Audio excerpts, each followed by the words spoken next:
Béatrice Lagarde m'a dit la semaine dernière, au moment de la décoration de Janine Dubié, vous avez intérêt à être à la hauteur parce que moi, ça va déménager. Alors du coup, je me suis dit, camarade, t'as intérêt à écrire. Chose que je ne fais pas souvent, mais je l'ai fait. Alors, je vais vous dire, tout d'abord, alors, c'est vrai que je vais faire quand même un condensé par rapport aux deux personnages. Vous avez un point commun, je vais commencer par toi, Jean-Pierre, et puis ton collègue, grand chef, qui va te remettre cette distinction tout à l'heure.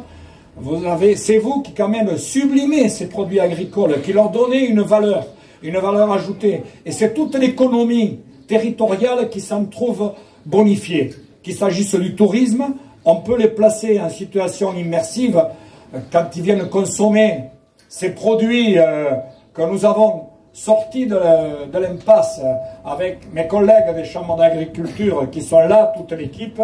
Ça, je voulais d'abord te remercier pour ça. Et puis la préfète Janine a extirpé un des dossiers, Béatrice Lagarde. Je n'irai pas dans le détail, dans l'inventaire de tous les dossiers qu'elle nous a aidés et qu'elle a portés, mais j'y reviendrai. Alors pour cela, je vous remercie. Alors bon, puisque je dois remettre la médaille à Béatrice Lagarde, je ne sais pas si j'ai besoin des lunettes ou si je ne les ai pas besoin. Allez, fais le jeune homme. Alors je vais vous dire une chose, je ne sais pas comment je vais vous appeler, Béatrice Lagarde, Madame la préfète. Je vais faire un peu des deux. Alors évidemment, nous sommes réunis ici pour procéder à une cérémonie qui est très agréable. Donc c'est la distinction du mérite agricole au titre d'officier pour Béatrice Lagarde. Cette distinction, elle a été souvent revue de manière condescendante. C'est pas... Eh bien là, c'est une grosse erreur. Moi-même, je dois avouer que quand j'étais plus jeune, je n'y attachais pas trop d'importance. Et après, évidemment, je n'ai pas le même regard aujourd'hui, parce que je vois que tous les récipiendaires qui l'ont reçu, quand on le mérite, ils l'ont bien mérité, bien souvent. Alors voilà, ça, je tenais à vous le dire. Parce qu'en clair, ils ont œuvré pour l'intérêt général et pour la chose publique très souvent. Alors, dans votre cas, c'est votre cas d'ailleurs, Madame la Préfète, je vais maintenant vous raconter notre première rencontre. Béatrice Lagarde, elle venait d'être nommée préfète dans les Hautes-Pyrénées. Alors, lorsque les préfets arrivent, ils font le tour des parlementaires, bien sûr, des élus, le président du conseil départemental, je pense qu'il les reçoit aussi. Puis après, ils viennent voir les présidents d'organismes consulaires, que j'étais. Bon, et cette dame arrive, j'étais le président de la chambre, et je lui présente l'agriculture du département. Alors, vous savez, les filières territorialisées, la plaine, les coteaux, la montagne, eh ben, elle m'écoutait pas trop. Elle tripotait son portable, elle devait avoir des soucis, et elle faisait l'œil noir. Alors, je m'adresse à son compagnon, je pense qu'il connaît ce regard. Et alors, bon, évidemment, elle était blonde, bronzée comme les blés, et j'avais vu d'autres préfètes, j'avais vu deux autres, une avec une expérience un peu plus malheureuse que l'autre, mais... Et puis, bon là, je me disais, comme elle ne me coûtait pas beaucoup, moi j'avais la moutarde qui commençait à monter, et puis tout d'un coup, le déclic. Et là, c'était quand je lui racontais l'histoire du barrage Gavarnie. Et je lui raconte l'histoire de Marie-Lise Breuil, qui est là. Cette Marie-Lise, elle a porté cette démarche à bout de bras pour la mener jusqu'à la reconnaissance de l'AOP. Et là, alors, je dis que Marie-Lise, je raconte son histoire. Elle présentait une thèse en sociologie sur la place des femmes en agriculture en montagne. Elle a succombé au risque du métier, elle est tombée amoureuse d'un berger. Et alors je lui raconte ça, elle me dit c'est une belle histoire, ça m'arrivera pas à moi ça. Alors, moi je lui dis si ce n'est que ça, on peut vous aider. Ils vont se bousculer au portillon. Manque de peau, ça s'est jamais fait. Et alors, très souvent, quand il y avait des manifestations publiques comme ça, elle ne manquait pas de me mettre en boîte en disant que je ne lui avais jamais présenté personne, et en clair que j'étais un pipeau, quoi. Bon.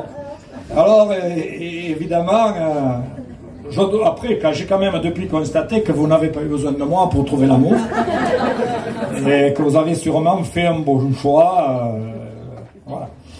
Et alors voilà pourquoi j'ai écrit, parce que je pense qu'après, ça va déménager. Voilà. Donc, on se dit tout, hein. Alors, cette médaille, elle a une histoire, la vôtre, particulière. Et il faut que vous tous, vous le sachiez. D'abord, ça date de 5 ans à peu près, hein, au moins, qu'elle l'a obtenue. Béatrice Lagarde avait déjà été distinguée du grade de chevalier de l'ordre du mérite agricole lorsqu'elle était sous-préfète, je crois bien. Oui, oui. Et alors, la distinction au grade d'officier lui tenait à cœur pour plusieurs raisons. Ce que je peux dire, je ne suis pas sûr qu'il y ait beaucoup de préfets qui la possèdent. On est d'accord. Vous pourrez dire, moi je l'ai, et c'est les agriculteurs qui l'ont demandé pour moi. Et bon, lorsqu'on a fait la démarche pour qu'elle l'obtienne, on a voulu passer par le circuit traditionnel. Et là, on nous a dit non, non, niet. Un préfet, ça fait partie de son boulot, en clair, je schématise à peine, il n'a pas à être à décorer.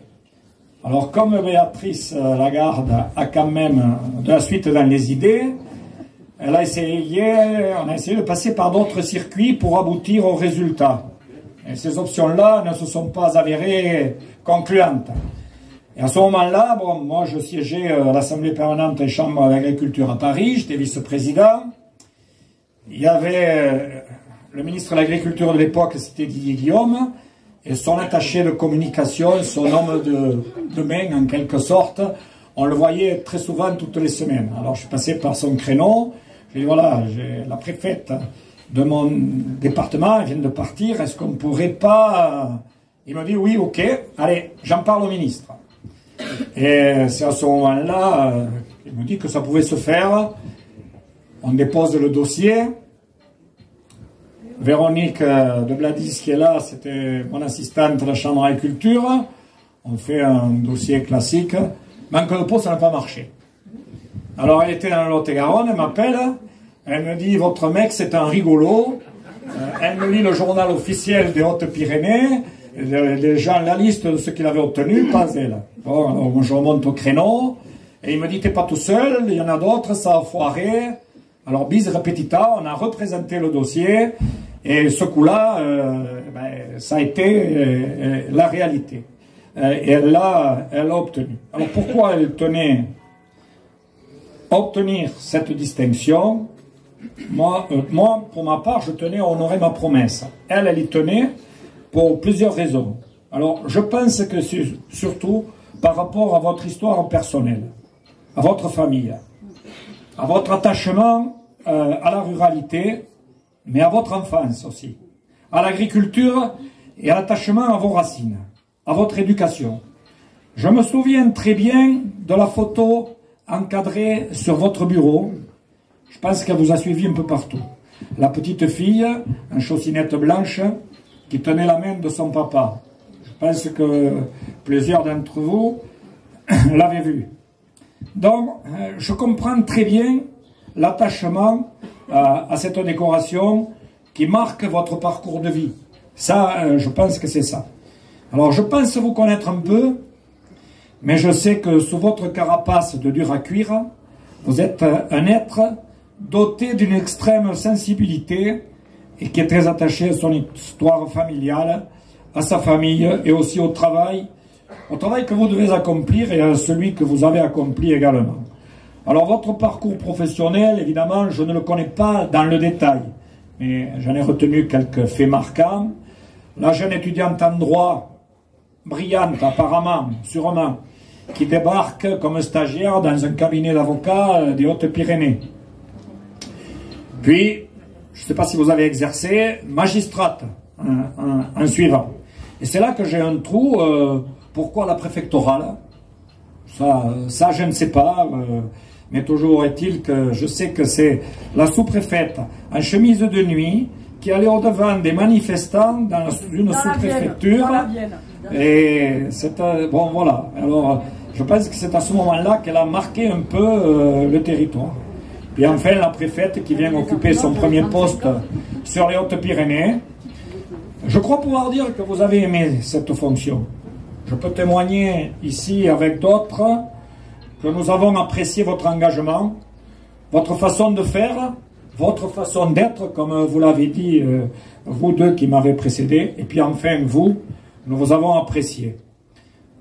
Par rapport au dossier, quand on vous présentait, j'en en sortirai aucun, mais quand on venait vous porter un dossier, vous le teniez avec les dames jusqu'à ce qu'il aboutisse. Et ce type de caractère, hein, moi personnellement, j'apprécie. Pour ma part, j'ai eu un pincement au cœur quand j'ai appris que vous partiez, votre départ. Bon, accentué par le fait que c'était Bousquet-Cassagne qui allait vous récupérer. Là, je me suis dit, c'est donner de la confiture à un cochon. Là, la réalité. Alors, Béatrice, si vous le permettez, je veux vous dire merci. Merci au nom du monde agricole pour tout ce que vous avez fait, ce que vous avez fait pour eux. Vous avez répondu présente pour les Hautes-Pyrénées chaque fois que nous avons sollicité. Et alors ça, sans jamais sortir de votre rôle, ni de vos prérogatives. Par contre, je veux vous dire que nous ne sommes jamais rentrés en conflit avec vous. C'est rare pour un préfet, souvent on avait quelques démêlés, quand on était plus jeune aussi. Mais alors, voilà, ce que je veux vous dire, c'est que vous êtes une travailleuse acharnée, ça je tiens à le souligner, mais je veux souligner aussi la ténacité qui était la vôtre par rapport au dossier dont je vous parlais précédemment. Alors, en conclusion, et pour ne pas être plus long, je veux vous dire, Madame la Préfète, que je suis très fier d'être votre parrain. Je vous remercie de m'avoir fait l'honneur de vous remettre cette médaille. Et je veux aussi vous dire que vous tenez toujours vos promesses, mais moi aussi. C'est vrai. Alors, nous nous étions promis de procéder à cette cérémonie si nous arrivions à faire décorer une préfète. Mais alors le plus fort, c'est que c'est le ministre de l'époque qui vous l'a décerné directement. Ça, alors c'est rare, et le mérite, vous le méritez. Alors merci encore Madame la Préfète pour ce que vous avez fait et pour ce que vous faites. Puis je vais vous dire, Madame Lagarde, on vous a aimé. Merci.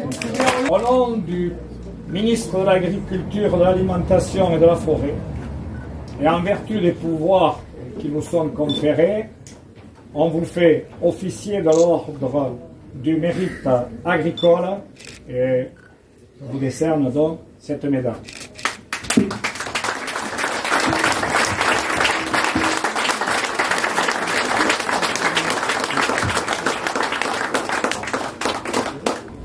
Ah, elle est très belle. Voilà.